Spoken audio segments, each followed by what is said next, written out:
I interviewed Stephen Hicks recently, and he wrote an interesting book called Explaining Postmodernism, which I liked quite a bit. It's been criticized for being too right-wing, although I don't think he's right-wing at all. I think maybe you could characterize him as middle-of-the-road conservative, but I would say he's more like a classic liberal.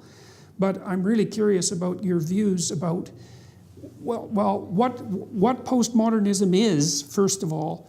I know you've identified it with the general tricksters, Derrida and Lacan and Foucault in particular you've talked about, but I'd like to know what you think about postmodernism and also why you think it's been so attractive to people. Well, my explanation is that there is no authentic 1960s point of view in any of the elite universities, okay? But rather the most liberated minds of my generation of the 1960s did not go on to graduate school. I witnessed this with my own eyes. I saw genuine Marxists, okay, at my college, which was the State University of New York at Binghamton, upstate New York, Harper College, which had a huge cohort of very radical downstate New York Jews, okay, who, in fact, the Harper used to be called Berkeley East. So I saw genuine, passionate Marxists with my own eyes. They were not word choppers. They were not snide postmodernists. Okay? They were in-your-face aggressive. They used the language of the people. They had a populist energy. Okay? They dressed working class. They were non-materialistic. Okay? These are people who lived by their own convictions. They were against the graduate schools. When I went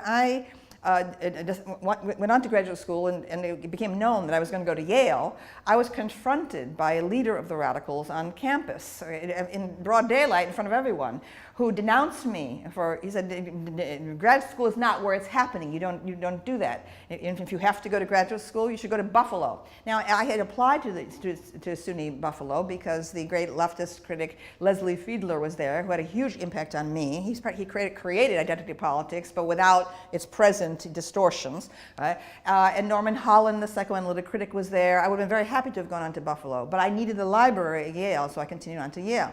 There were no radicals in the graduate schools, okay? From 1968 to 72 when I was there. Only one radical, Todd Gitlin, okay, went on to have a career success. Okay? The actual radicals of the 1960s, okay, either dropped out of college and went off to create communes, right? Or they were taking acid and destroyed their brains. Now, I have also written about that. The destruction of the minds, okay, of the most talented members of my generation through LSD. It was going on all around me. Right?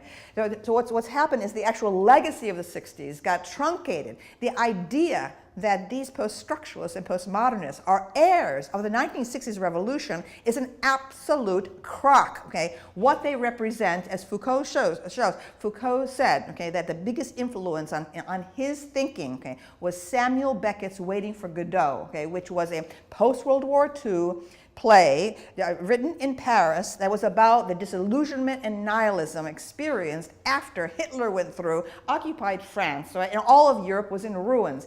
It had nothing to do, what's in Waiting for Godot has nothing to do with the authentic legacy of the 1960s, which was about genuine multiculturalism, a movement toward India, toward Hinduism, a transformation of consciousness through psychedelics, which I did not take, but which I identify with totally through the music, etc. Right? It was a turn toward the body. It was a turn towards sensory experience, okay? Not this word chopping thing and this like cynical removal from actual experience, right? That French import, okay, came in, okay, to the graduate schools. It did not affect any genuine 1960s person. The real 1960s revolution was about Jung. It was about a way of seeing the cosmos in mythological terms, right? And the Jungian contribution went on into the New Age movement of the 1970s, aside from the universities. Right? So who took over the universities were these careerists. Okay? I saw them with my own eyes. I saw what happened. I was at Yale when Derrida was being shipped over, okay, to address the students, the grad students, and the faculty. And I said to a fellow student after hearing one of these guys speak, it wasn't Derrida, it was another one of the theorists. I said, they are like high priests murmuring to each other. All right? This was an elitist form from the start. Okay? It was not progressive, it was not revolutionary, it was reactionary. It was a desperate attempt to hold on to what had happened before the 1960s sensory revolution. So, but this postmodernist thing, okay, this trashing, okay, of the text, this encouragement, okay, of a superior and destructive attitude toward the work of art. We're going through it, okay, primly with red pen in hand, finding all the evidence of sexism, check, racism, check, homophobia, check. That is not the empathic, emotional, okay, sensory-based, okay, revolution of the 1960s. Right? I am sick and tired of these people claiming any kind of mantle from the 1960s. They're frauds. These people are. What happened in the 1970s was a collapse of the job market in academia. Okay? Right? All of a sudden, the jobs were scarce, and this thing was there, the new and improved and shiny thing, okay, to be a theorist. Okay? People seized on it. Okay? It was institutionalized, right? And it's an enormous betrayal of the 1960s. Okay, so